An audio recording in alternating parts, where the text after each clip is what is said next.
Assalomu alaykum, hurmatli ommaviy axborot vositalari vakillari hamda qadrli mijozlar. Bugun sizlarga Asaka Bank aksiyadorlik jamiyatining 2026-yilning birinchi yarim yilligida amalga oshirilgan ishlar, moliya ko'rsatkichlari va erishilgan natijalari haqida ma'lumot bermoqchiman. 2026-yilning birinchi yarim yillik yakuniga ko'ra, bank aktivlari 62,5 trillion so'mni tashkil etdi. Bank aktivlarining asosiy qismi, ya'ni 64,7% kredit portfeli hissasiga to'g'ri keladi. 2026-yil 1-iyul holatiga bankning kredit portfeli 40,4 trillion so'mni, bank majburiyatlari esa 52,9 trillion so'mni tashkil etdi. Hisobot davrida bank kapitalining sezilarli o'sishi kuzatildi. Xususan, bank kapitali yil boshiga nisbatan 15,4% ga o'sib, 9,5 trillion so'mni tashkil etdi. Mijozlarning bankdagi omonatlari 2026-yil 1-iyul holatiga 21,3 trillion so'mni tashkil etdi. E'tiborlisi, ushbu yo'nalishda belgilangan yillik reja 103,9% ga bajarildi. Endi bankning daromad ko'rsatkichlariga to'xtalib o'tsam.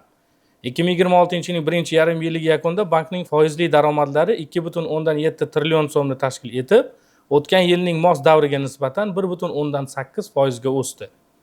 Shuningdek, hisobot davrida bank tomonidan jami 702,4 milliard so'm foizsiz daromad olindi. Foizsiz daromadlarning 34,1% komission daromadlar hissasiga to'g'ri keladi.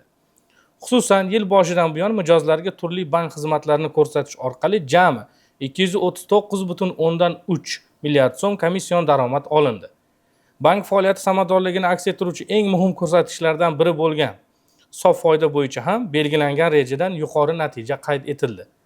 2026-yilning birinchi yarim yillik yakuni bo'yicha 80,5 milliard so'm sof foyda olish rejalashtirilgan edi.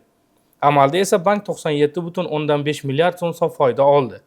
Natijada sof foyda bo'yicha belgilangan reja 121,1% ga bajarildi. Bu rejalashtirilgan ko'rsatkichdan 17 milliard so'mga ko'p sof foyda olinganini anglatadi. Umuman olganda 2026-yilning birinchi yarim yillik yakunlari Asaka Bankning kapital bazasini mustahkamlash, daromadlar hajmini oshirish va moliyaviy samaradorlikni ta'minlash yo'nalishida salmoqli natijalarga erishganini ko'rsatmoqda. E'tiboringiz uchun rahmat.